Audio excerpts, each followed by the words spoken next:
Well, it's been over a month since my last video. I wanted to have a look at Elite Dangerous and its new expansion, but,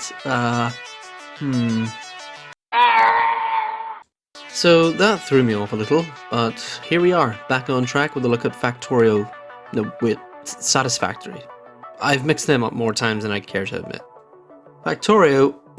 Satisfactory is a game about automation, efficiency, and hating your past self for your stupidly inefficient factory layout. At first glance, the game may be a bit off-putting. Yet another game plopped onto Steam with the infamous cursed runes.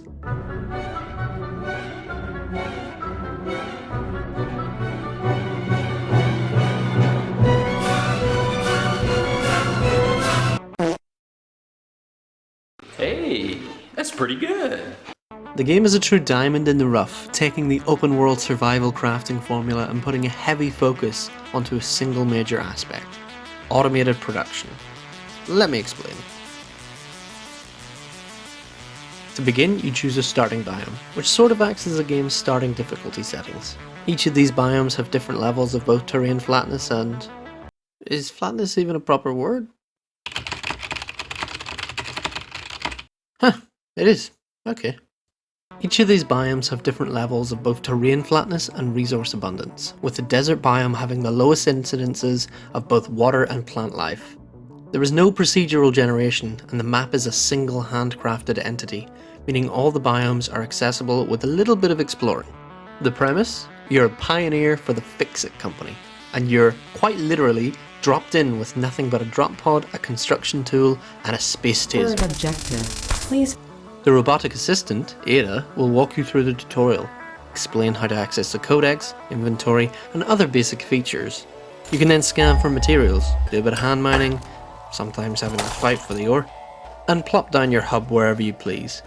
It's good to try and get more of an aerial perspective when placing things, as the high ground really does provide an advantage. I have the high ground! Once the hub is down, you'll be given milestones to work towards, each of which open up more items and machines.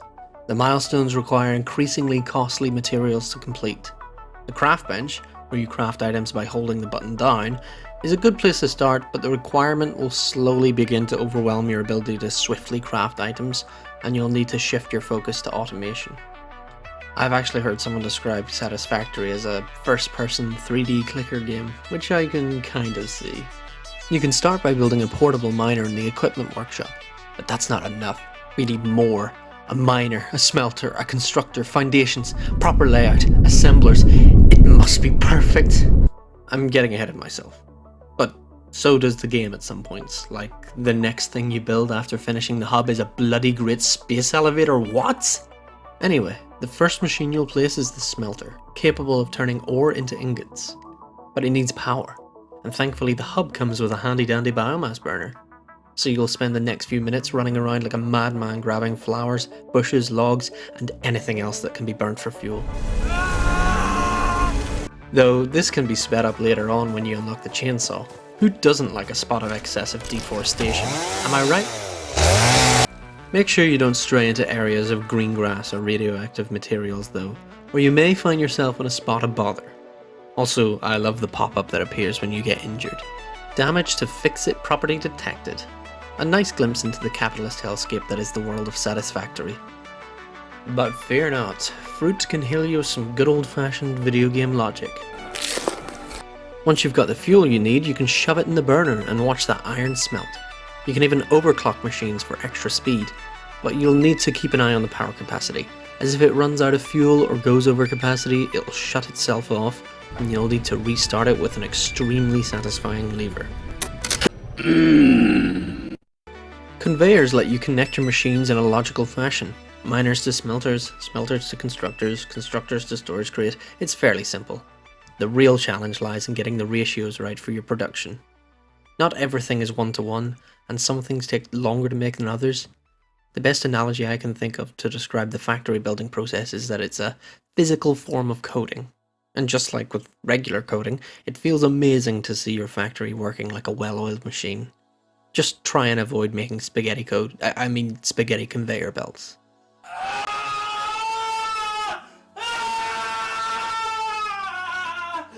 Sooner or later though, you'll want to switch up the design to make it more efficient.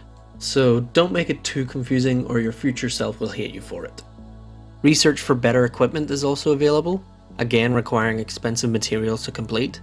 With research you can unlock things like a colour gun for painting your base red, or a rebar gun for painting the walls red. Vehicles, both drivable and automated, can be unlocked to improve your efficiency, including trucks, trains and drones. An assortment of other lovely equipment can be revealed through research, and data pads can be acquired from crash sites for alternative recipes. My personal favourite researched item is the zipline, which lets you glide along power lines for quick and easy traversal around the map. Not to mention it is just downright enjoyable to use. Aesthetic and practical items can be purchased at the Awesome Shop, which uses tickets that are gained from throwing excess production in the Awesome Sink. Don't worry if this all seems a bit too much to keep track of, because multiplayer is fully supported. Just want to focus on factory efficiency? Outsource that pesky exploration or research to your friends. It is quite easy to get distracted with friends though, and this can lead to some interesting moments.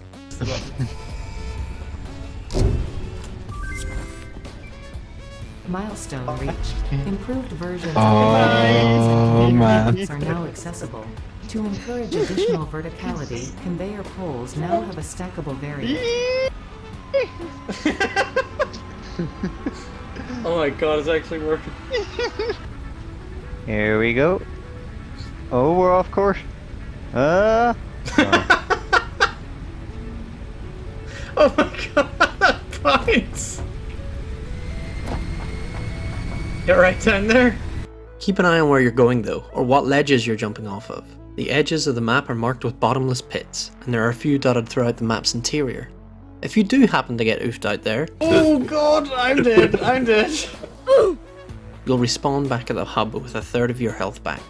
Everything you had will be left in a crate at the site of your oofing. The world is filled with dangerous aliens, so watch your back, though there are some more docile specimens like the lizard doggo.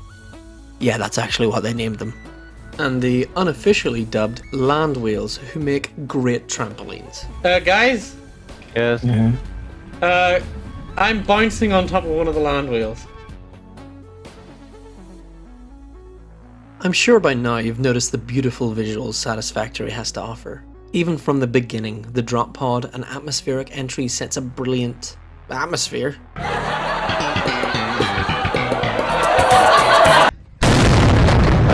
From the moment you emerge from the pod, you're faced with pleasing scenery. The skybox is amazing at all times of the day, setting into a pink dusk followed by a moonlit night. Though it does have the same problem as a lot of other sci-fi games, where the planets in the sky don't rotate with the stars. It's barely noticeable though, and it still looks great. Sometimes it'll get misty before sunrise, but there is no rain or other weather effects unfortunately. Still, the scenery and skybox are super impressive, especially for an early access game. The different biomes are varied and wonderful, and the lighting can appear different depending on where you are. Though there can be some strange lighting bugs, like this one that appears when the sun is behind an object and the shadow only appears in a certain radius around the camera. Now, on to more down-to-earth visuals, and what's more down-to-earth than the ground itself? The textures and foliage work well, and I particularly like how the copper deposits are partially oxidized on the surface, as it does in real life. Ever wondered why the Statue of Liberty is green? There you go. Copper, oxygen, and a little splash of chemistry.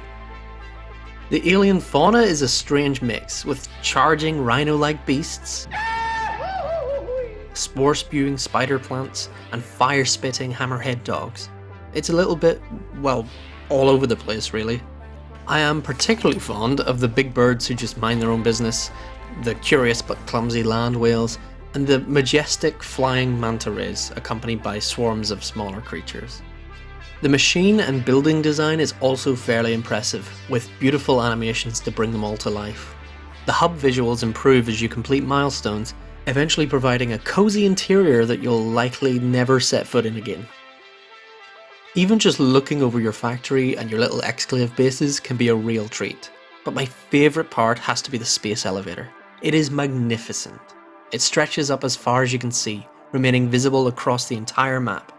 It makes something as simple as just returning to the base a visual feast. It's accompanied by amazing animations for both building it. I have all this stuff flying out of me. Oh, just the way it hooks onto it.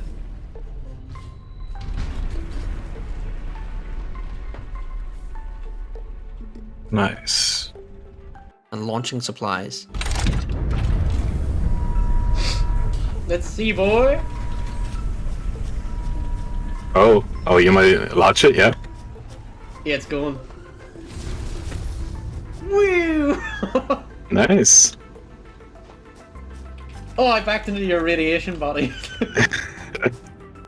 Where's that stamp of approval I used in the Civ video?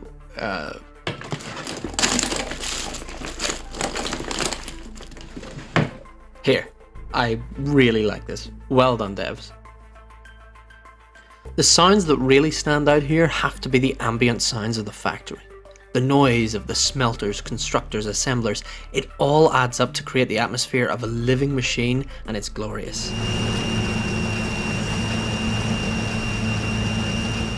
Even the sound of the power going down feels right for some reason. Watching how everything works together. It's so cool. Oh! There is little dialogue, only coming from Ada, the AI, who only appears when you discover a new ore The AI, who only appears when you discover a new ore or finish a milestone. Welcome to Planet Massage 2 ABB, your designated sector in the binary star system of Akicha. It is a generic female-sounding robot voice, and it serves its purpose, but it's not anything special. The music is basically generic sci-fi, not particularly inspired, but not boring in any sense. It's good for when you're building or focusing on a specific task, but I think it really stands out when you're exploring.